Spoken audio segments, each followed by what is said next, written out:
She worked for the NYPD and he worked for the fire department. They met in the ashes of 9/11, and out of the horror of that day, they built a foundation of love that would lead them to want to spend the rest of their lives together. Michael Hankins and Victoria Burton were well on their way to doing that when the pandemic hit. News 4's Marc Santia has their story. Hey everybody, well, I'm only 33 years old right now. Well, all right, 33 plus. I miss Mike. I miss him so much. This house isn't the same. It's been a glorious year. Every day is a struggle for Victoria Burton. There are very few days that go by that I don't cry because everything reminds me of him. Navigating life without her husband, Mike. We met at Ground Zero at the morgue during the recovery effort of 9/11. Victoria was a crime scene investigator for the NYPD. Mike, a fire marshal with the FDNY. Technically, we shouldn't even get along, right?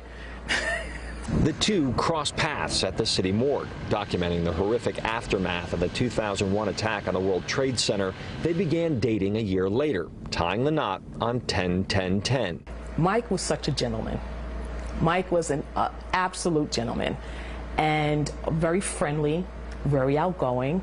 Mike would be diagnosed with a 9/11 related illness. He focused on the positive, walking their dog Coco, coaching and refereeing high school sports. Mike and Victoria were preparing to travel the world when the coronavirus pandemic hit New York City.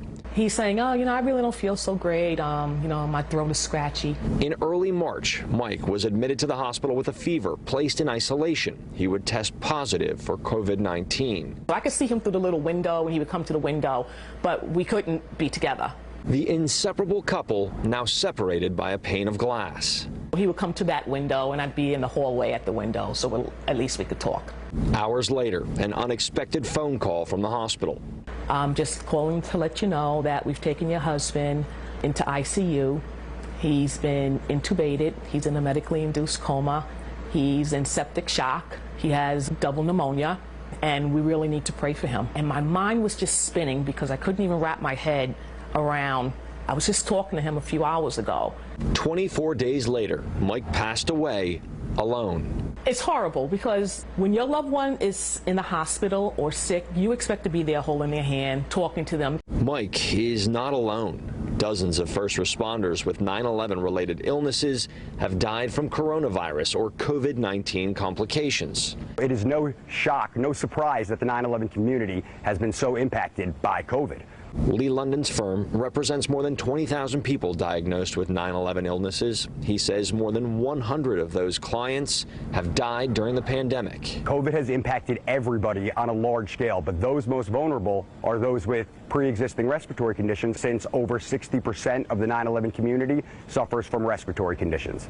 Even now, it still doesn't feel real. It's still not being able to see him. Back to Victoria. She wants the world to know Mike is not just a number. People need to know that his life was dedicated to serving others.